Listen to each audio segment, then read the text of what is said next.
Baik, kita mulai. Bismillahirrahmanirrahim. Assalamualaikum warahmatullahi wabarakatuh. Bihamdillahi wassalatu wassalamu ala rasulillah wa ala alihi wa sahbihi wa mawalah. Wala hawla wala quwwata illa billahi wa ba'd. Alhamdulillah, di pagi menjelang siang ini kita bisa kembali duduk untuk berthalabul ilmi, dan kita masih membahas 175 jalan menuju surga.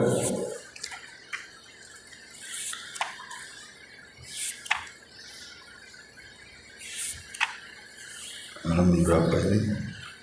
Halaman, kita sudah masuk ke halaman 86, poin ke 35, tentang keutamaan membaca surah Al-Kahfi di hari Jumat.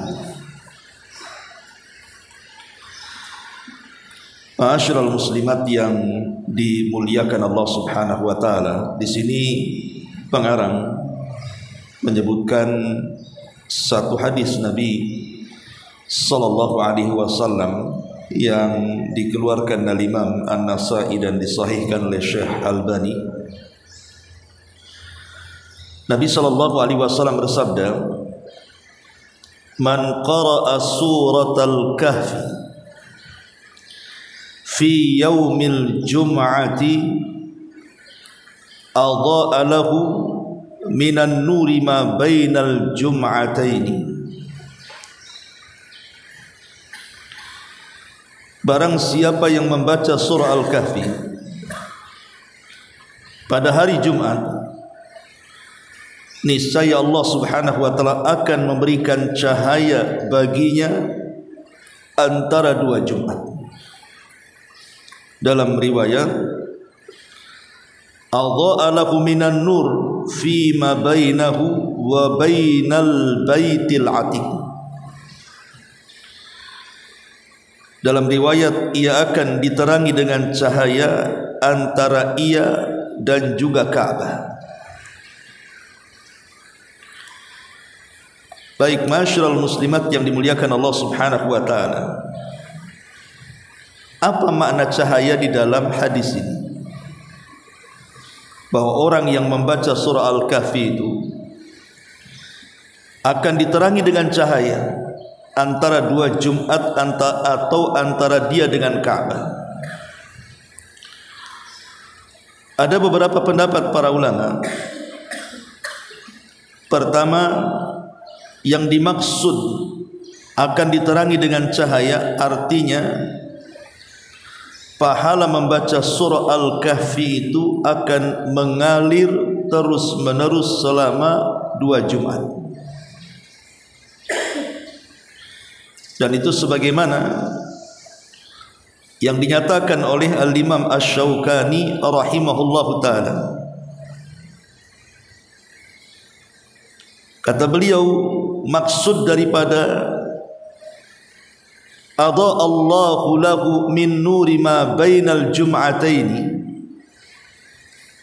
akan diterangi cahaya di antara dua Jumat, maksudnya la yazalu alaihi atharuha wa thawabuha fi jami'il usbu'i. Maksudnya adalah pengaruh serta pahala dari membaca surah Al-Kahfi akan terus ada selama dua Jumat. Ini satu penafsiran. Pendapat yang kedua, yang dimaksud cahaya di sini adalah cahaya yang kelak akan didapat pada hari kiamat. Cahaya yang akan didapat pada hari kiamat. sebagaimana dinyatakan oleh Imam An-Nawawi rahimahullahu taala, maksudnya nuran li sahibiha yaumal qiyamah, annahu yakunu ajruha nuran li sahibiha yaumal qiyamah. Maksudnya ia akan mendapatkan ganjaran kebaikan berupa cahaya kelak pada hari kiamat. Jadi nanti pada hari kiamat, di saat kegelapan melanda, maka Allah akan berikan cahaya karena kita ketika di dunia suka membaca surah Al-Kahfi di hari Jumat. Kemudian pendapat yang ketiga, yang dimaksud cahaya di sini artinya cahaya hidayah. Maksudnya cahaya hidayah yang menghindarkan kita dari perbuatan kemaksiatan di antara dua Jumat. Jadi kalau kita membaca surah Al-Kahfi di hari Jumat, maka antar dua Jumat kita ini dihindarkan dari kesesatan dan kemaksiatan kepada Allah Subhanahu wa taala. Sebagaimana dinyatakan juga Imam An-Nawawi rahimahullahu taala, dia mengatakan annaha tamna'u minal ma'asi wa tanha 'anil fahsya'i wal munkar wa tahdi ila shawabi kama anna an-nura yustadha'u bihi. Kata Imam Nawawi, maksudnya adalah dia terhalang untuk berbuat kemaksiatan dan dia tercegah dari perbuatan keji dan kemungkaran dan diberikan petunjuk kepada kebenaran sebagaimana cahaya yang sudah meneranginya. Dan pendapat yang terakhir, maksudnya cahaya dalam hadis ini artinya dosa-dosanya diampuni di antara dua Jumat. Dosa-dosanya diampuni di antara dua Jumat. Karena ada hadis dari Abdullah bin Umar radhiyallahu anhuma, Nabi sallallahu alaihi wasallam mengatakan, "Man qara'a suratal kahfi fi yaumil jum'ati sutiha lahu nur min tahti qadamihi ila ananis sama yudhi'u lahu yaumal qiyamah wa ghufira lahu ma bainal jum'atain." Barang siapa yang membaca surah Al-Kahfi di hari Jumat, ia akan diterangi cahaya dari bawah kakinya hingga cahaya itu meluncur ke langit kelak pada hari kiamat, dan ia akan diampuni dosanya di antara dua Jumat. Itu makna daripada cahaya dalam hadis di sini. Intinya bahwa orang yang membaca surah Al-Kahfi ini akan mendapatkan keutamaan yang besar, dan salah satu dijadikan amalan yang diletakkan pengarang sebagai amalan-amalan yang bisa memasukkan kita ke dalam surga. Tetapi kalau kita meluaskan pembahasan surah Al-Kahfi ini, sesungguhnya ada yang lebih ajaib daripada keutamaan yang disebutkan oleh pengarang ini. Apa itu? Di mana orang yang membaca surah Al-Kahfi itu akan terhalang dari fitnah Dajjal. Kata Nabi sallallahu alaihi wasallam, "Man hafidha 10 ayatin min awwali suratil kahfi usima minad dajjal." Siapa yang menghafal 10 ayat pertama dari surah Al-Kahfi, maka ia akan terlindung dari fitnah Dajjal.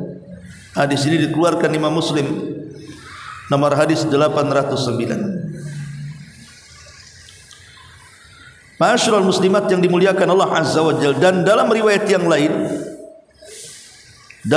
yang lain membaca 10 akhir Jadi riwayat yang pertama 10 awal, dari ayat pertama sampai ayat 10. Dalam riwayat 10 akhir, dimulai dari surah Al-Kahfi ayat 102 sampai habis. Dimulai daripada afahasibal ladzina kafaru an yattakhidu ibadi min duni awliya inna a'tadna jahannama lil kafirina nuzula. Mulai dari ayat ini, maka apakah orang-orang kafir menyangka bahwa mereka dapat mengambil hamba-hambaku menjadi penolong selain aku? Sesungguhnya kami telah menyediakan neraka jahanam tempat tinggal bagi orang-orang kafir. Al-Kahfi 102. Jadi dari Al-Kahfi 102 sampai akhir itu sudah 10 ayat. Itulah yang dimaksud hadis Nabi SAW. Barang siapa yang membaca 10 akhir surah Al-Kahfi, maka akan terjaga dari fitnah Dajjal. Jadi bisa dibaca 10 awal, bisa dibaca 10 akhir. Adapun tentang pensyariatan membaca surah Al-Kahfi di hari Jumat, memang terjadi silang pendapat soal riwayat. Ada yang melemahkan, ada yang mensahihkan. Dan Syekh Muhammad Nasiruddin Al-Albani rahimahullahu taala adalah salah satu ulama yang mensahihkan sunnah membaca surah Al-Kahfi itu di hari Jumat. Walaupun Syekh Abdullah bin Baz, kemudian Syekh Al-Mustafa Al-Adawi, Abu Ishaq Al-Huwaini, Abdul Karim Al-Khudair, dan banyak masyayikh juga, mereka lebih memilih mendhaifkan. Tetapi yang jelas bahwa banyak para ulama berpendapat di dalam kitab-kitab mereka bahwa membaca surah Al-Kahfi di hari Jumat itu sangat disyariatkan. Maka bacalah surah Al-Kahfi di hari Jumat, terutama di pagi hari yang paling afdal. Di waktu fajar itu paling utama, membaca surah Al-Kahfi di hari Jumat. Lalu apa hubung kait antara fitnah Dajjal dengan surah Al-Kahfi ini? Kenapa begitu ajaib surah Al-Kahfi ini bisa menghindarkan kita dari fitnah Dajjal? Bukankah di dalam Al-Quran surat-surat itu sangat banyak? Dari mulai Al-Fatihah, kemudian Al-Baqarah sampai surah An-Nas, itu ratusan surat. Tapi kenapa kemudian yang dipilih surah Al-Kahfi? Rahasia surah Al-Kahfi dengan fitnah Dajjal ini, karena kalau ibu cermati surah Al-Kahfi, maksudnya ibu baca kemudian ibu telaah isinya, maka dalam surah Al-Kahfi itu terdapat 4 kisah yang semuanya bicara tentang fitnah. Dan fitnah-fitnah yang terkandung dalam 4 kisah itu, itulah fitnah yang dibawa Dajjal. Pertama, surah Al-Kahfi sesuai dengan namanya, cerita tentang Ashabul Kahfi. Siapa Ashabul Kahfi? Mereka anak-anak muda yang mempertahankan akidah dan tauhidnya ketika dipaksa untuk melakukan kesyirikan oleh Raja Romawi.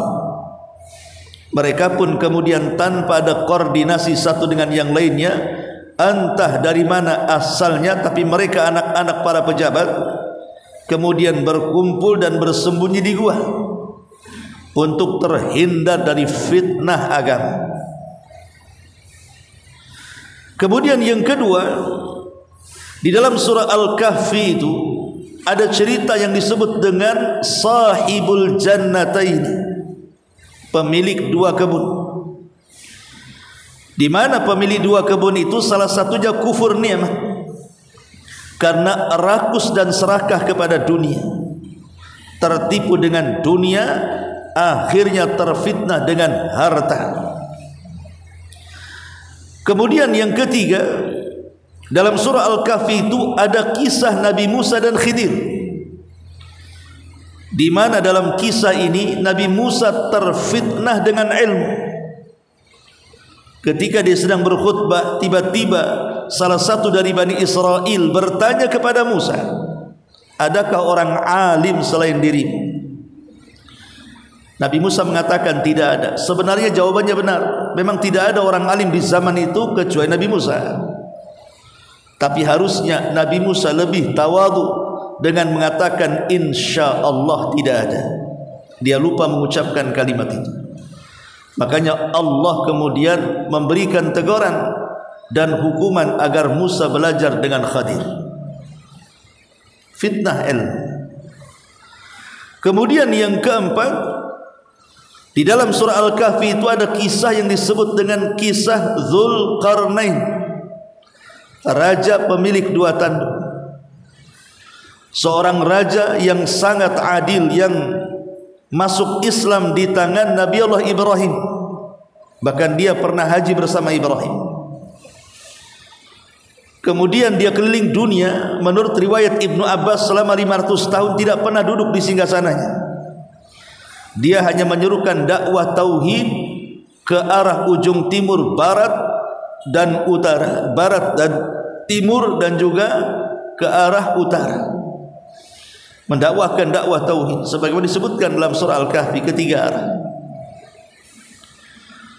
Lalu apa maksudnya dengan fitnah Dajjal? Saya katakan dari awal, karena Dajjal itu membawa 4 fitnah ini. Pertama, fitnah agama.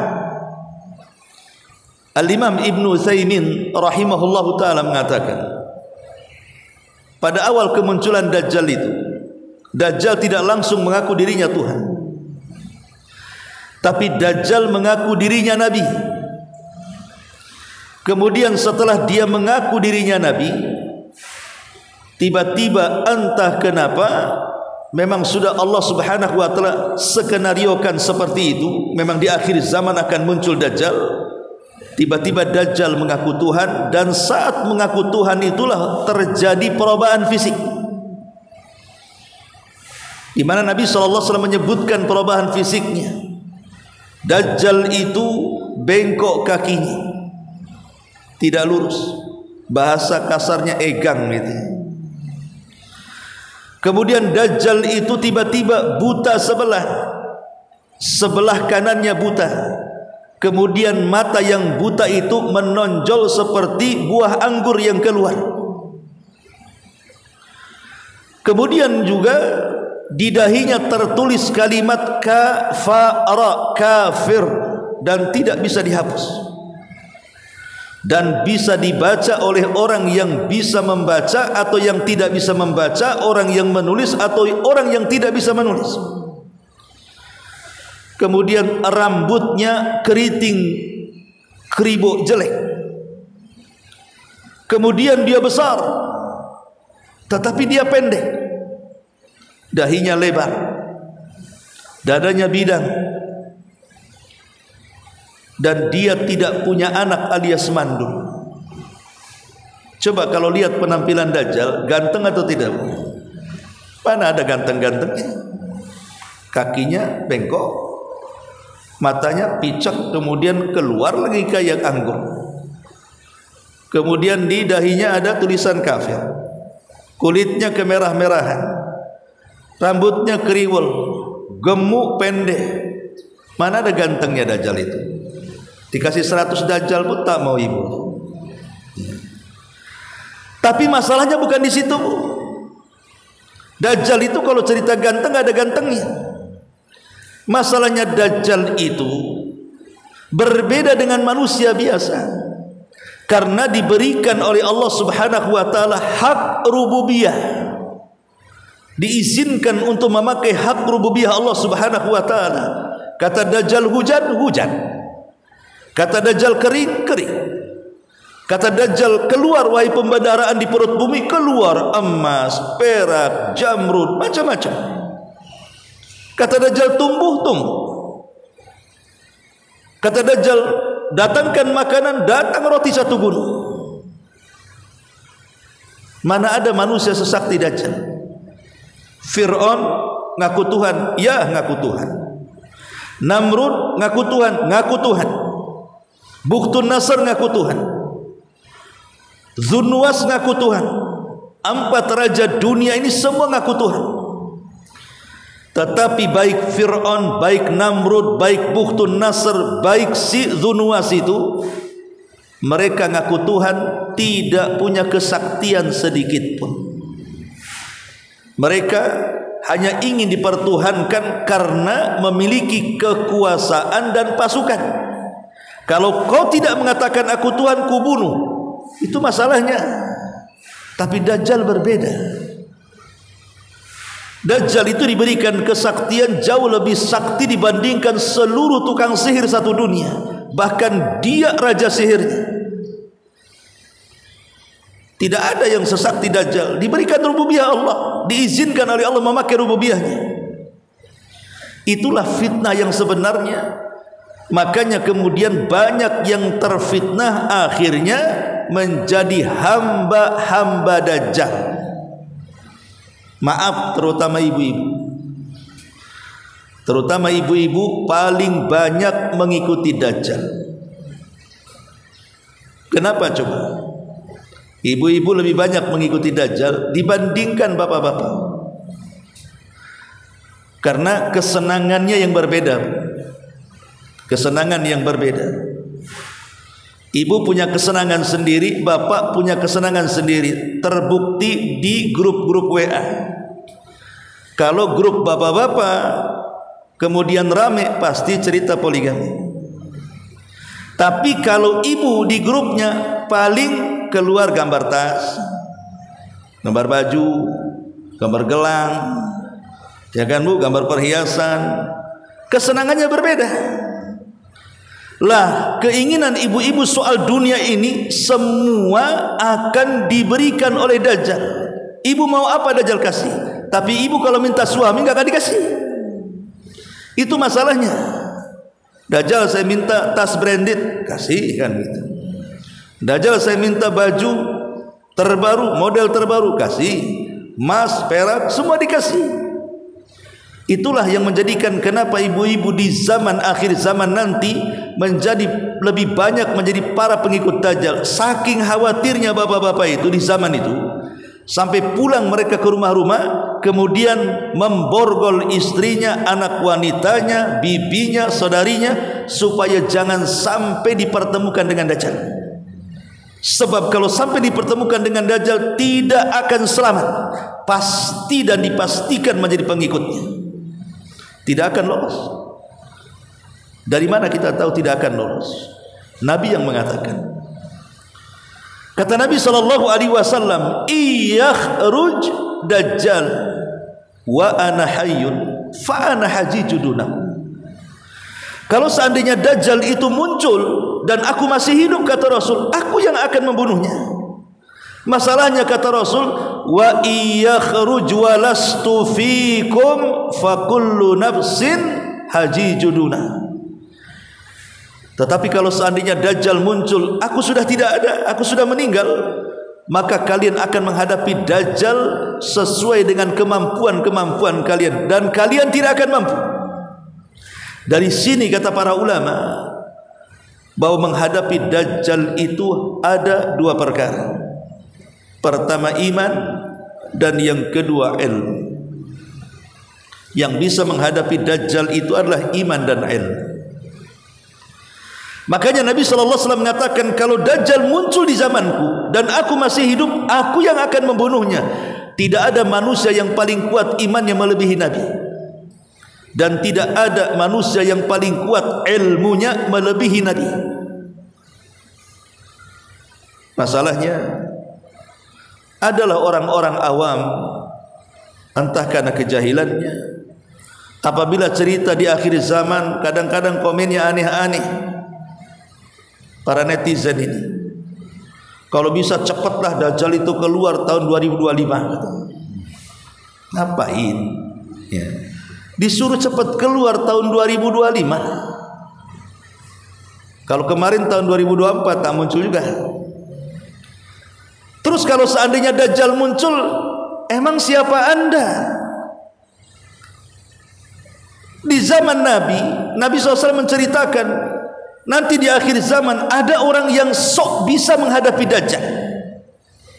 Ketika dia berjumpa, kelepak-kelepak dia dengan Dajjal, ikut jadi pengikutnya. Makanya kenapa tidak ada satupun Nabi sejak zaman Nuh sampai Rasul kita Muhammad sallallahu alaihi wasallam menginginkan Dajjal keluar di zaman mereka. Tidak ada satupun Nabi menginginkan Dajjal keluar di zaman mereka. Kenapa? Karena keluarnya Dajjal ini bisa merusak akidah, itu masalahnya. Makanya Nabi SAW mengatakan, ma min nabiyyin illa anzara qaumahu an fitnati al-masihid dajjal. Tidak ada satupun Nabi, kata Rasul, kecuali memperingatkan umatnya tentang fitnah Dajjal. Seolah-olah para Nabi mengatakan jangan sampai Dajjal hidup di zamanku. Seolah-olah Nuh mengatakan jangan sampai Dajjal hidup di zaman. Ibrahim mengatakan jangan sampai Dajjal hidup di zamanku. Nabi Saleh, Nabi Syuaib, Nabi Isa dan seluruh para Nabi. Kenapa? Karena masing-masing para Nabi mengingatkan soal fitnahnya yang sangat besar. Kalau para Nabi saja tidak menghendaki Dajjal itu muncul di zaman mereka, kok netizen hari ini mengharap kemunculannya? Kalau bisa tahun 2025 lah, perang-perang sekali. Ini alam sudah busuk dah, macam-macam ceritanya. Sudah tidak baik-baik saja katanya. Pemerintah sudah zalim, pejabatnya sudah korup, pajak naik, demo di mana-mana. Kalau bisa cepat aja Dajjal keluar katanya. Apa kalimat seperti ini? Konyol. Jangan-jangan Anda pula yang pertama kali mengikut Dajjal di barisan pertama. Jadi fitnah yang pertama itu adalah fitnah agama. Dan itu disebutkan dalam kisah Ashabul Kahfi. Fitnah yang kedua, fitnah harta. Sebagaimana disebutkan dalam kisah Sahibul Jannataini. Karena begini, sebelum kemunculan Dajjal itu ada 3 tahun paceklik hebat. Tahun pertama langit ditahan sepertiga, sehingga sepertiga bumi kering dan tidak menumbuhkan tumbuhan. Tahun kedua bukan hanya sepertiga, 2/3 langit ditahan, tidak turun hujannya, sehingga 2/3 bumi pun ikut kering dan tidak tumbuh tumbuhannya. Dan tahun ketiga total langit ditahan, tidak ada satu tetes hujan yang menetes di bumi, sehingga bumi satu dunia kekeringan. Hewan-hewan mati, tumbuh-tumbuhan mati, kelaparan di mana-mana. Saat itulah Dajjal muncul, datang kepada manusia dengan membawa satu gunung roti dan menawarkan kepada manusia, ikut saya makan, tak ikut saya mati. Akhirnya banyak ikut Dajjal karena faktor makanan. Itulah yang dilakukan oleh orang-orang orientalis, terutama orang-orang yang suka menyebarkan agama di luar, seperti orang-orang Kristen, terjadi kristenisasi. Bagaimana caranya memurtadkan umat Islam? Dengan cara makanan. Cari tempat-tempat yang sedang terkena musibah kadang-kadang ya, kemudian terjadi hebat pengungsian di mana-mana. Mereka pun membutuhkan pakaian, makanan, selimut dan yang semacamnya, termasuk obat-obatan. Datanglah mereka menawarkan obat-obatan, pakaian, makanan, minuman, kesejahteraan dan begitu seterusnya, agar orang-orang itu berpindah dan siap dibaptis. Persis seperti Dajjal, berdakwah dengan cara apa? Menyodorkan dunia. Makanya Dajjal akan datang ke sebuah perkampungan yang sudah kering kelontang, sudah kelaparan, hewannya sudah kurus, tidak ada lagi makan yang dimakan. Mereka pun sudah banyak kelaparan, hampir mati. Maka Dajjal kemudian mengatakan kepada mereka, kalau hidup kalian ingin makmur, ikuti aku. Dan oleh Dajjal dibuktikan. Hujan, hujan. Tumbuh, tumbuh. Keluar kau bumi, perhiasan-perhiasan keluar. Apalagi apa yang dikehendaki orang-orang itu dipenuhi oleh Dajjal. Bagaimana tidak orang-orang mengaku Tuhan, menuhankan Dajjal, sedemikian saktinya Dajjal itu. Dengan menyodorkan kekayaan, banyak orang yang jadi pengikut Dajjal. Itulah fitnahnya Dajjal itu. Keinginan manusia semua dipenuhi. Tapi kalau sebuah tempat menolak, tidak mau menyembah dirinya, maka Dajjal akan membiarkan mereka kelaparan, kemudian mati kekeringan. Ma'asyiral muslimat yang dimuliakan Allah Azza wa Jalla, inilah fitnah dahsyat Dajjal itu karena harta. Ya, karena memang harta sendiri, kata Nabi SAW, setiap umat ini punya fitnahnya. Dan fitnah umat Islam itu ada di harta. Ada di harta. Dan harta itu rahasia buruknya, jahatnya, bejatnya manusia. Lihat isu-isu hari ini kan. Isu-isu hari ini, lihat, mungkin ibu baca YouTube, demo di mana-mana dah jelaskan begitu. Kenapa? Mencari ketidakadilan kan. Apa yang tidak adil? Ya karena para pejabatnya korup, itu masalahnya. Kalau mereka buat jadi YouTuber itu, para pejabat ini yang ditampilkan rumah dia, kendaraan dia, tanah dia, uang dia, kekayaan dia, dan begitu seterusnya. Terjadi ketimpangan di sini. Itulah fitnah harta. Akhirnya tanggung jawab dilepaskan hanya memperkaya diri sendiri. Bukannya mereka itu berbuat baik kepada masyarakat sebagai wakil rakyat, justru mereka menyengsarakan. Lah inilah fitnah harta sebenarnya. Dari fitnah harta inilah akhirnya ngomong pun tidak jelas. Keluar kata-kata hinaan dan yang semacamnya. Nauzubillah, semoga Allah berikan hidayah kepada mereka. Tapi yang jelas bahwa begitulah fitnah harta bisa merusak orang, bahkan bisa merusak sebuah bangsa. Karena merosotnya sebuah bangsa itu ya karena dikorup oleh orang-orang koruptor itu. Kemudian yang ketiga di sini adalah fitnah agama, fitnah ilmu. Sebagaimana disebutkan dalam apa? Dalam kisah Nabi Musa dan Khidir. Nabi Musa terfitnah dengan ilmu. Begitu juga Dajjal. Maka tadi saya katakan bahwa kata Nabi SAW, kalau aku masih hidup, aku yang akan membunuh Dajjal. Kenapa Rasulullah SAW mengatakan seperti itu? Seolah-olah tidak ada yang bisa membunuh kecuali seorang Nabi. Ya, karena Dajjal tidak bisa dibunuh kecuali seorang Nabi yang membunuhnya. Makanya turunlah Isa bin Maryam yang membunuhnya, dan Al-Mahdi tidak sanggup membunuhnya. Karena seorang Nabi itu pasti kuat iman dan ilmunya. Dan orang-orang jahil yang tidak punya ilmu terfitnah mereka. Padahal jelas-jelas di dahi Dajjal itu ada tulisan kafaro, kafir, dan tidak bisa dihapus lagi kafirnya itu. Tapi kenapa masih juga jadi pengikut Dajjal? Jelas-jelas ada kafir. Kenapa coba mereka masih juga mengikuti Dajjal itu? Padahal mereka membaca, karena tulisan itu bisa dibaca mukmin, qari au ghairu qari, katib au ghairu katib, kata Nabi. Bisa dibaca oleh orang yang bisa baca atau tidak, atau yang bisa menulis atau yang tidak bisa menulis. Semuanya bisa baca. Mukminnya, kafirnya, munafiknya, semua bisa baca. Tapi orang-orang yang beriman ketika membaca kalimat kafara di dahi Dajjal, makin yakin dia adalah Dajjal dan makin mengkufurinya. Tapi selain orang yang beriman, orang munafik, orang fasik, apalagi orang kafir, pura-pura tidak tahu di dahinya ada tulisan kafir. Mereka tidak mempermasalahkan tulisan itu. Dari sini ada faedah apa? Rupanya hidayah itu milik Allah. Jelas-jelas kafir, tidak mau ditinggalkan, malah jadi pengikutnya. Kan hidayah itu milik Allah namanya. Jelas-jelas sesat malah ikut. Hidayah itu milik Allah.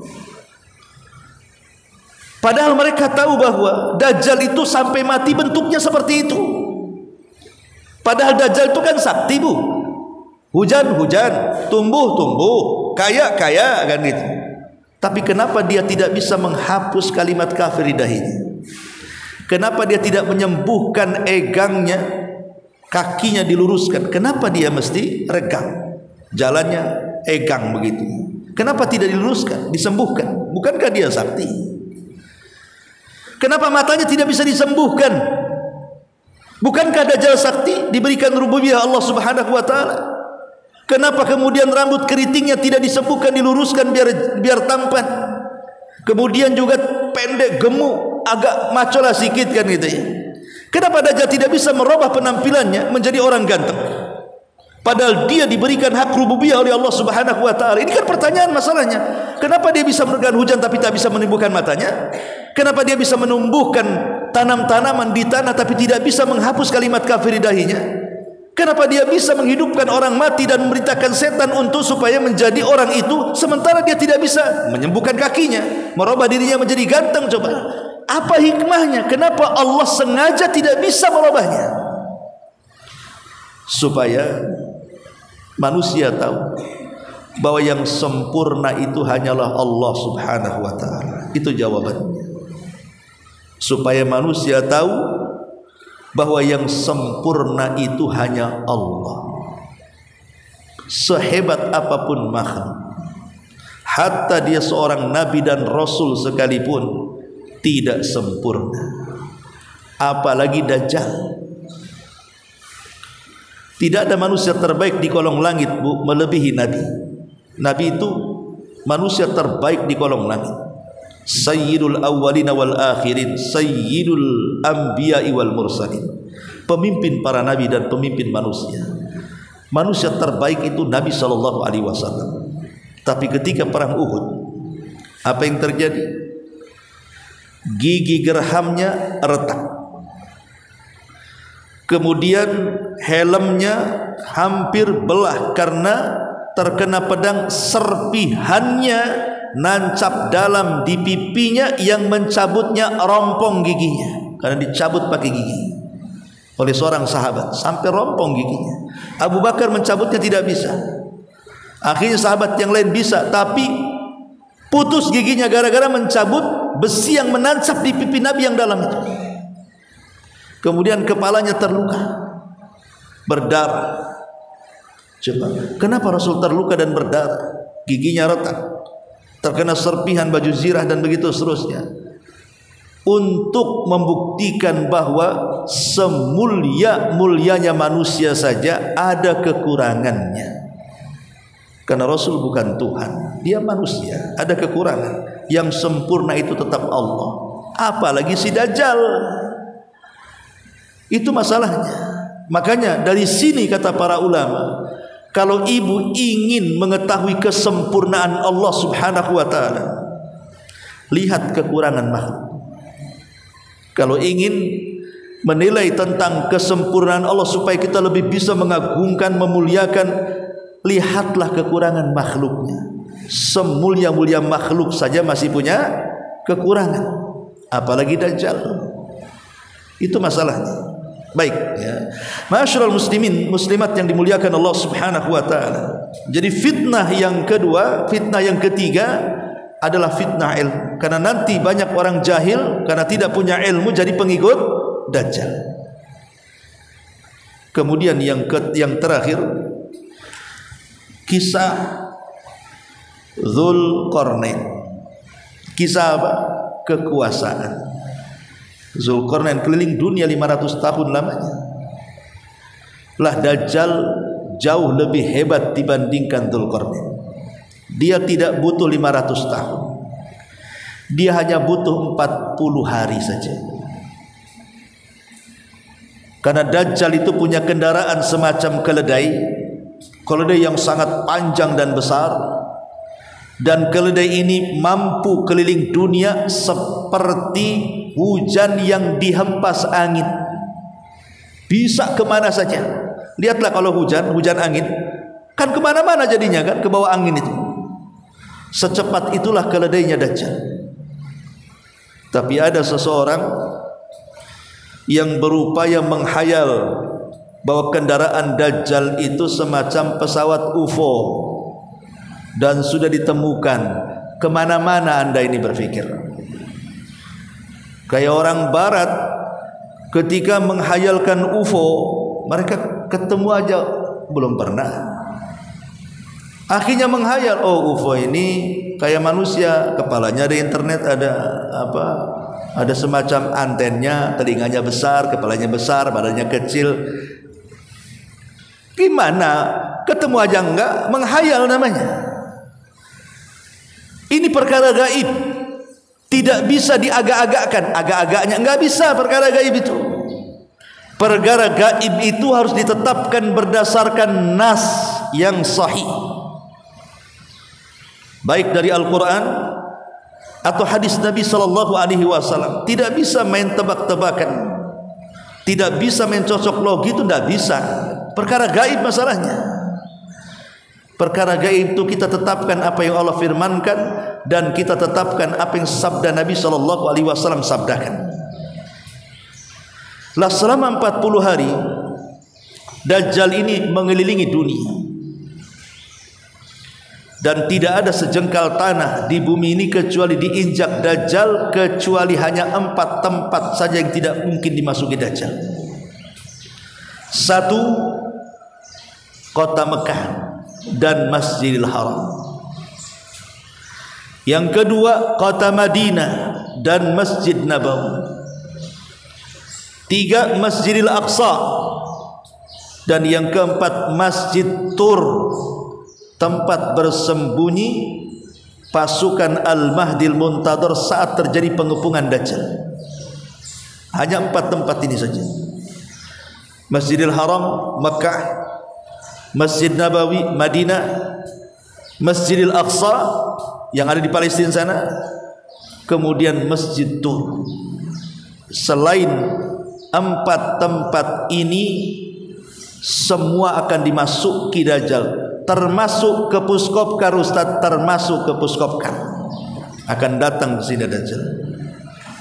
Akan datang ke Batu Haji, datang ke Bengkong, ke Batu Besar, Batam Center, semua sampai ke pulau-pulau sana, Tanjung Uban, Tanjung Pinang, semua kena. Satu dunia.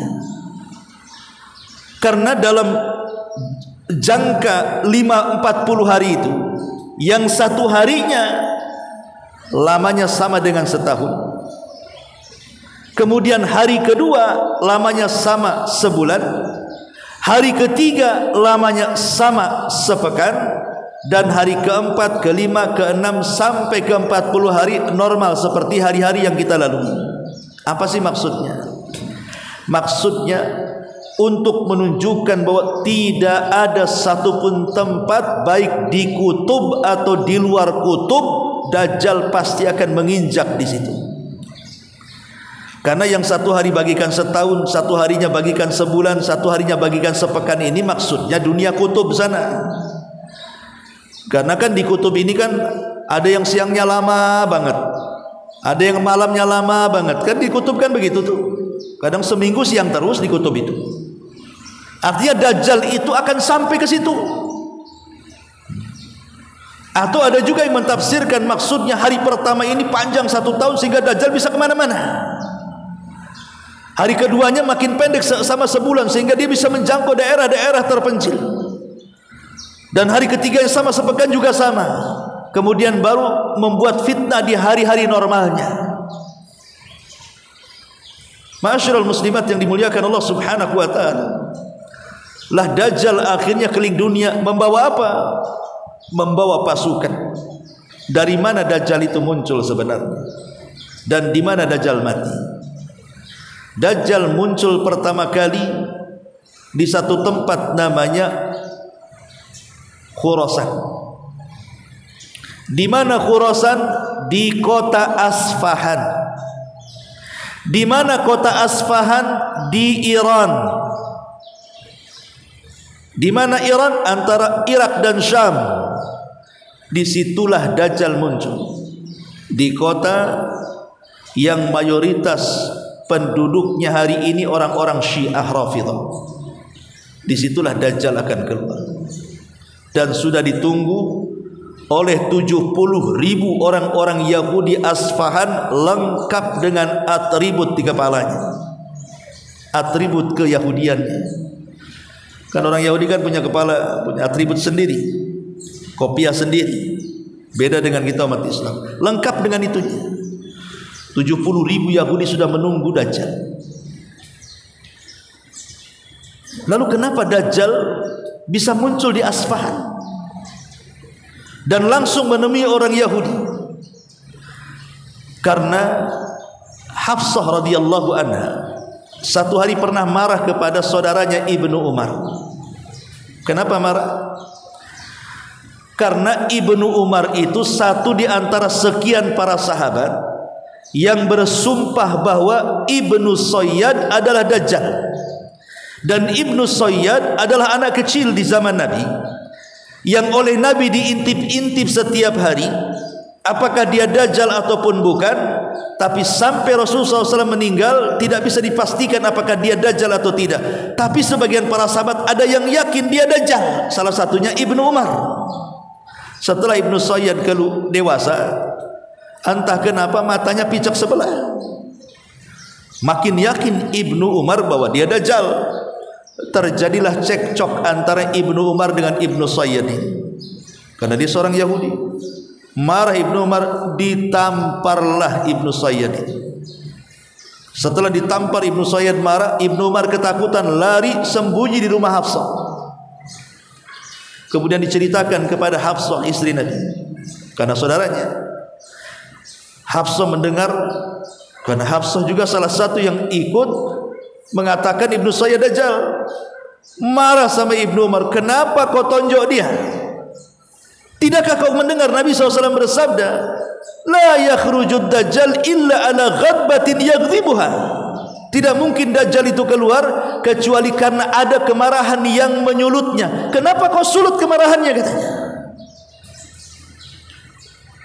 Dari hadis ini, kalau melihat ke akhir zaman, Dajjal ini muncul setelah perang Armageddon, atau dalam Islam disebut dengan Malhamatul Kubra.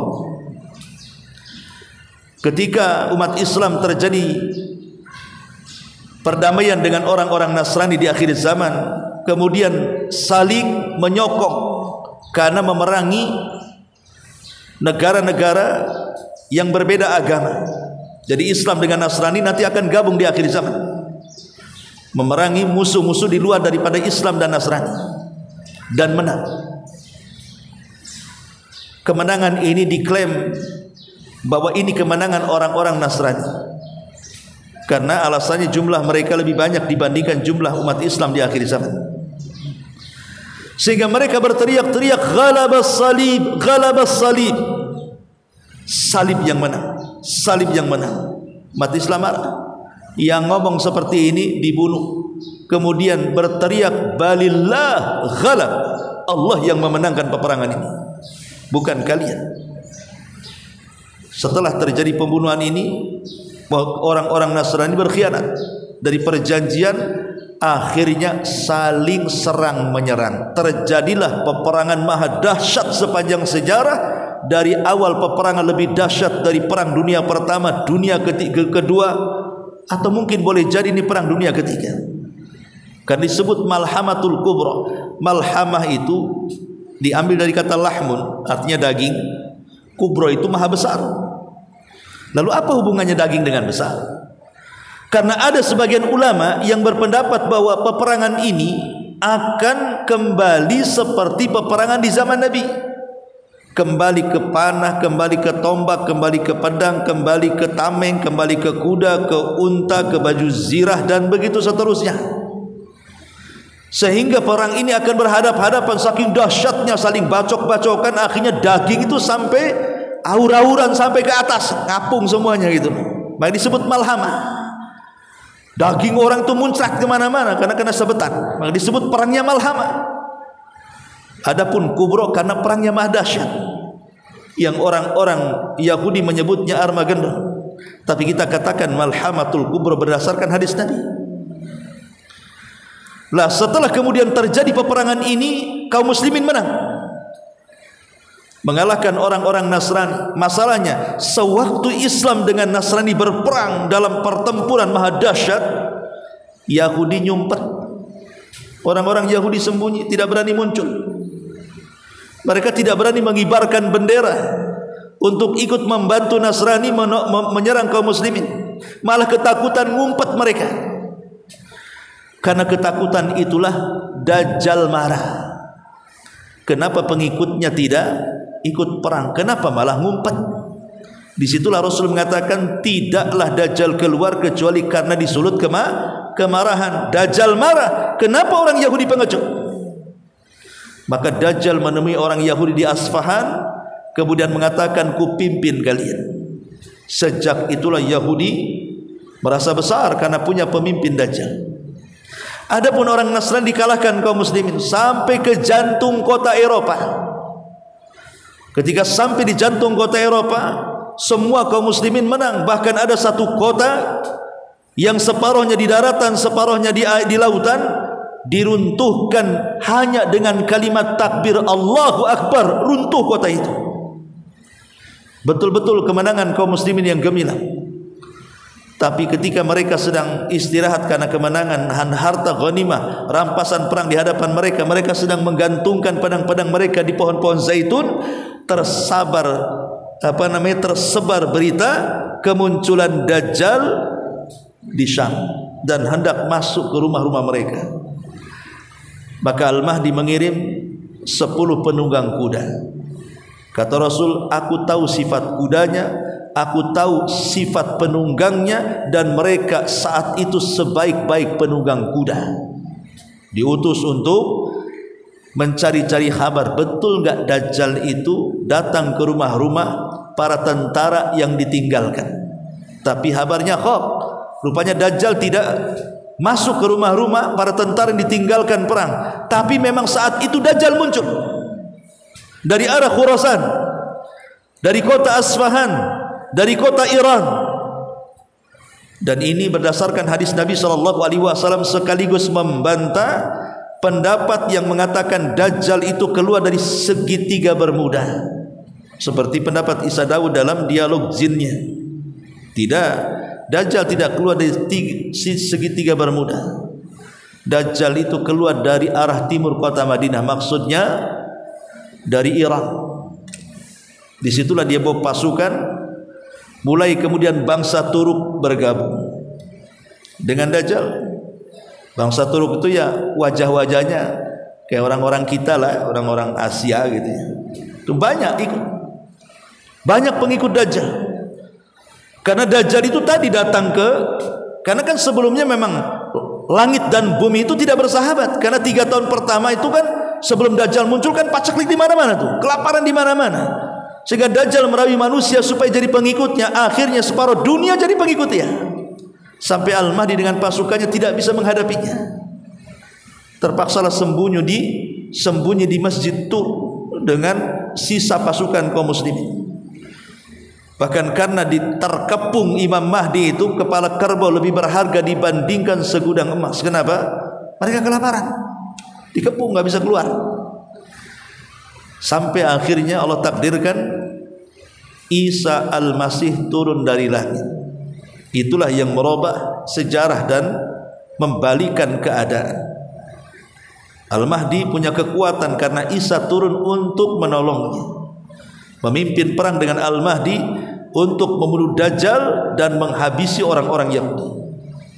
Sampai ketika Dajjal berjumpa dengan Isa, dia lari ke arah timur dikejar, lari ke barat dikejar, lari ke arah manapun dikejar. Akhirnya mentok di Babil Lud. Babil Lud itu kota yang dikeramatkan Israel hari ini, namanya kota Babil Lud. Dan mentok di situ, nggak bisa kemana-mana lagi. Akhirnya Isa mengambil tombaknya. Ketika melihat Isa seperti lilin leleh karena api, dia langsung menyerah dan langsung kemudian ditusuk oleh Isa dan dipenggal kepalanya. Kemudian diperlihatkan kepada orang Yahudi, pemimpin kalian sudah mati. Disitulah orang Yahudi kocar kacir, korat karit. Akhirnya mereka tidak punya lagi kekuatan karena pimpinan yang selama ini bisa menguasai dunia sudah mati. mereka pun sebagai sembunyi di balik pohon. Pohon pula bisa bicara. Hei Muslim, ini orang Yahudi di belakang saya, bantai dia. Sembunyi di batu, batu pula bisa bicara. Hei Muslim, ini di belakang batu ada orang Yahudi, bantai dia. Akhirnya tidak ada satu tempat untuk bersembunyi orang Yahudi kecuali satu pohon yang melindungi Yahudi, yang disebut dengan pohon Gharqad. Itulah orang Yahudi hari ini di Israel menanam besar-besaran pohon Gharqad itu.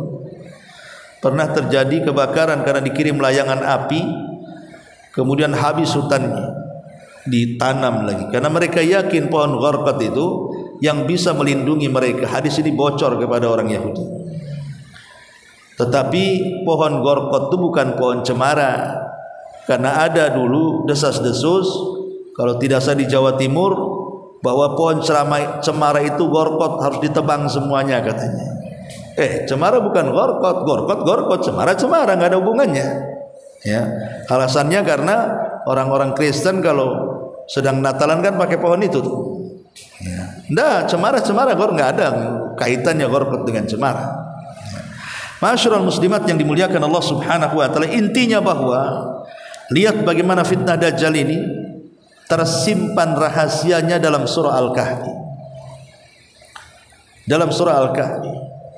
Dan membicarakan Dajjal ini perkara penting. Kenapa? Karena Rasul yang mengatakan Dajjal tidak akan keluar kecuali kalau manusia sudah melupakan dia.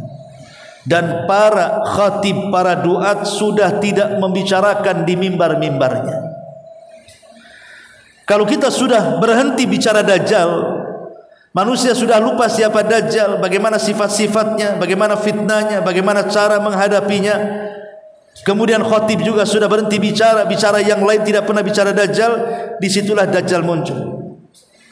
Dan ingat, Dajjal muncul juga ketika masyarakat manusia mereka sudah menjauh agamanya dan sudah tidak suka dengan ilmu pengetahuan. Disitulah Dajjal keluar. Makanya terus kita harus menceritakan, terutama ibu ke anak-anak ibu, ke cucu-cucu ibu, sambil tidur gitu ya, ceritakan Dajjal. Jangan cerita kura-kura sama monyet, ya.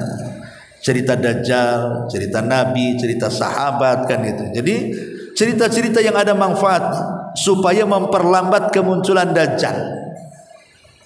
Jangan pula mempercepat kemunculan Dajjal malah berharap pula ketemu. Emang kalau ketemu ngapain mau kenalan sama Dajjal, ya. Jadi intinya bahwa perbanyak ceritakan kisah-kisah Dajjal. Karena dahulu Dajjal ini pernah ditemui oleh seorang sahabat, namanya Tamim ibn Aus Ad-Dari. Tamim ibn Aus Ad-Dari ini seorang sahabat dulunya Nasrani, sangat taat. Makanya ketika dia masuk Islam dan sungguh-sungguh keislamannya, Allah berikan dia karamah. Di zaman Umar ada seorang yang bernama Harmalah Al-Hanafi. Harmalah Al-Hanafi ini dia saudara daripada si Nabi palsu Musailamah Al-Kadzab. Di zaman Umar datang kepada Amirul Mukminin dan ingin mengislamkan dirinya dan mengatakan, wahai Umar, aku ingin masuk Islam sebelum kau tangkap. Sebab kalau ditangkap masuk Islam jadi budak. Saya masuk Islam sebelum kau bantai aku, sebelum kau bunuh aku ingin masuk Islam. Akhirnya Umar pun menerima keislaman Harmalah Al-Hanafi.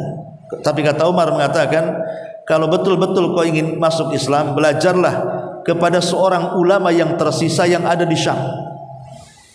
Kata Harmalah, siapa dia wahai Amirul Mukminin?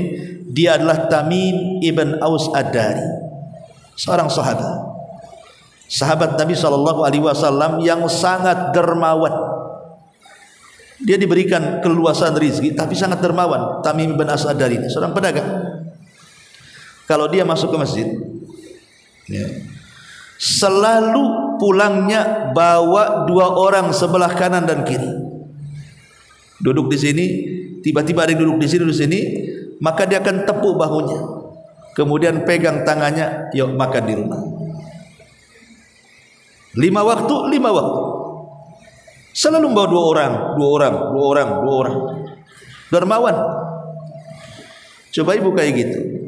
Pagak habis beras, habis itulah kulkas. Tapi mana qasa min mali sadaqah, tidak mungkin berkurang harta yang disedekahkan. Satu hari karomahnya Tamim As-Adari ini di Harrah di Syam itu terjadi kebakaran hebat. Di zaman itu belum ada damkar. Zaman sekarang ada damkar, enak lah kan gitu ya. Kayak kebakaran di Los Angeles kemarin itu kan. Dari langit, dari darat, ya kan. Lama-lama padam juga kan. Tapi di zaman itu zaman jadul, nggak ada pesawat, nggak ada damkar, nggak ada apa. Kalau terjadi kebakaran, ya paling tinggi pakai ember lah. Akhirnya Umar mengajak Tamim ibn Aus Adari dan juga Harmalah al-Hanafi ini yang baru masuk Islam untuk menengok kebakaran itu. Kata Umar, aku serahkan kepadamu untuk memadamkannya. Kata Tamim Aus Adari, macam mana api sebesar itu aku padamkan wahai Amirul Mukminin, katanya. Ngacok saja bahasa kitanya kan itu. Kok api segini, siapa yang bisa memadamkannya? Tapi Umar yakin dengan karomahnya Tamim bin As-Adari. Cobalah kau berdoa kepada Allah agar api itu padam. Akhirnya Tamim berdoa kepada Allah.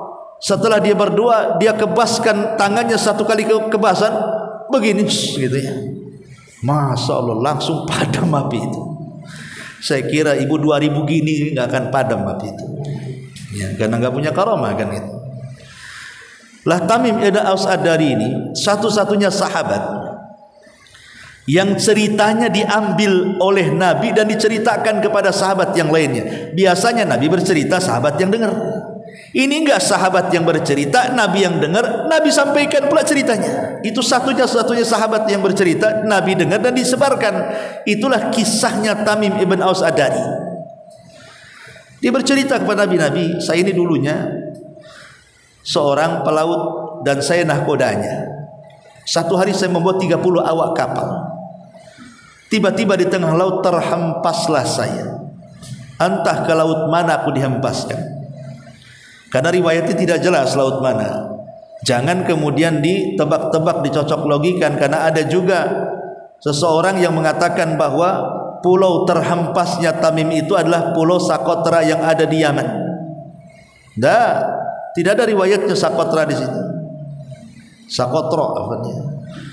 Di situ tidak dijelas, pokoknya terhempas ke sebuah pulau. Pulau sebelah mananya tidak tahu, wallahu alam.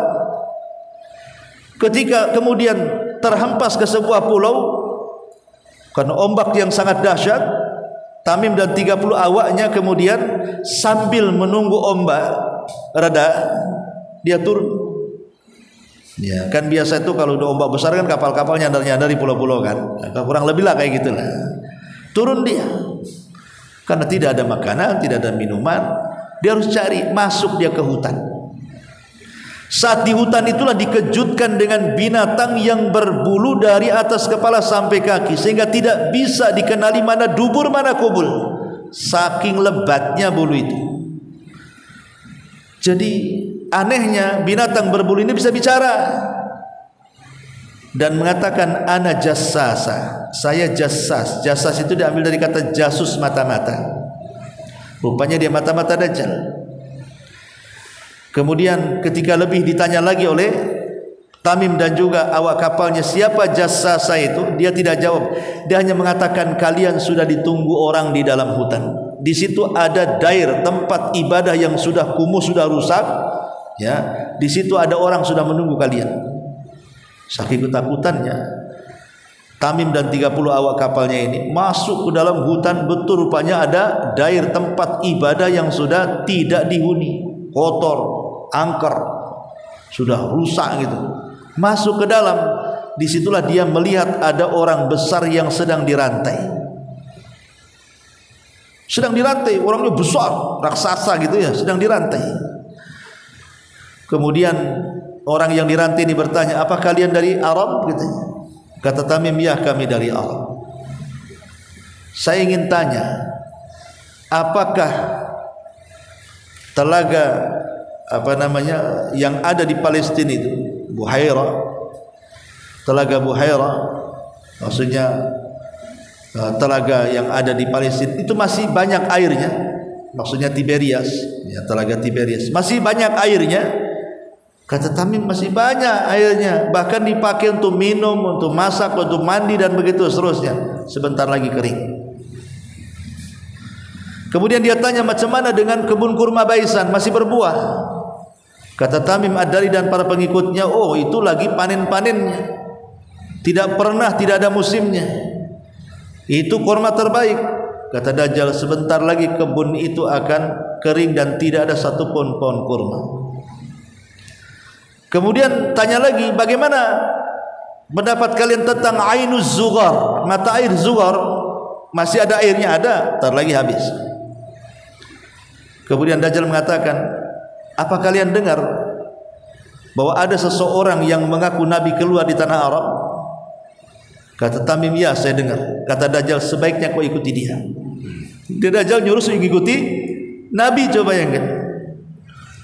Sebaiknya kalian ikuti dia. Kemudian banyaklah obrolan, ketakutan Tamim, akhirnya kabur dari situ. Ketika ombak sudah mereda, dia naik kapal pulang.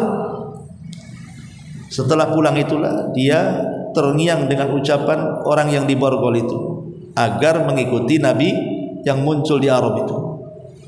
Makanya dia datang kepada Rasul, menanggalkan agama Nasrani, kemudian masuk ke dalam Islam. Walaupun dia tidak lama berjumpa dengan Rasul, tapi Tamim ibn Aus Ad-Dariri dikenal ahli ibadah. Dia orang yang paling pakar dalam Quran, sama dengan Utsman bin Affan, pernah menghatamkan Al-Quran dalam satu rakaat. Pokoknya perhatian dengan Quran luar biasa Tamim bin Aus Ad-Dariri. Lah, ketika Nabi SAW berjumpa dengan Tamim, Tamim bercerita tentang kisah perjalanannya tadi itu. Maka Rasul SAW kemudian menceritakan kepada Tamim, tahukah engkau wahai Tamim siapa yang kau temui itu? Kata Tamim, aku enggak tahu. Kata Rasul, itulah Dajjal. Jadi Dajjal pernah ditemui seorang sahabat, tapi di mana tempatnya kita perlu beriman saja. Dajjal ada, sekarang dirantai, dan nanti di akhir zaman Dajjal akan dikeluarkan oleh Allah Subhanahu wa taala menjadi fitnah terbesar sejak Allah menciptakan Adam sampai yang terakhir hidup. Tidak ada fitnah yang lebih dahsyat, lebih kejam dibandingkan Dajjal. Makanya kenapa Nabi SAW sampai menyuruh kita untuk ta'awud dari 4 fitnah ini dalam setiap salat kita, baik sunnah ataupun wajib. Allahumma inni a'udzubika min adzabi jahannam wa min adzabil qabri wa min fitnatil mahya wal mamat wa min syarri fitnatil masihi dajjal. Disuruhnya kita ini berlindung setiap hari. Kemudian disuruhnya kita membaca surah Al-Kahfi. Itu menunjukkan apa? Menunjukkan fitnah dajjal tidak sederhana. Karena kita disuruh berlindung setiap hari, minimalnya di 5 waktu salat. Belum lagi sepekan sekali hari Jumat membaca Al-Kahfi. Dan kita meminta kepada Allah Azza wa Jalla, kalau bisa jangan dipertemukan dengan Dajjal. Bahkan seandainya berjumpa dengan Dajjal, kata Nabi, karena kasih sayang Nabi kepada umatnya loh ya, Rasul mengatakan, kalau kalian ketemu Dajjal dan Dajjal membawa air yang putih yang keluar dari bumi, kemudian sebelah kanannya api yang menyala-nyala, kata Nabi SAW, kalau kalian sudah kadang berjumpa, pejamkan mata, masuk ke dalam api, jangan masuk ke air. Karena api itu hakikatnya air, dan air itu hakikatnya neraka. Sampai Rasulullah mengatakan, falyan a'anhu, kalau bisa kabur, kabur. Tapi kalau tidak bisa, pejamkan mata. Saking sayangnya Rasul dengan kita, takut terfitnah dengan Dajjal. Wallahu alam, ini diantara sedikit tentang rahasia dalam surah Al-Kahfi dan fitnah Dajjal, dan keutamaan membaca surah Al-Kahfi, dan salah satu jalan menuju sorga yang diletakkan pengarang dalam kitab ini. Baik, sebelum saya tutup, kalau ada yang bertanya silakan.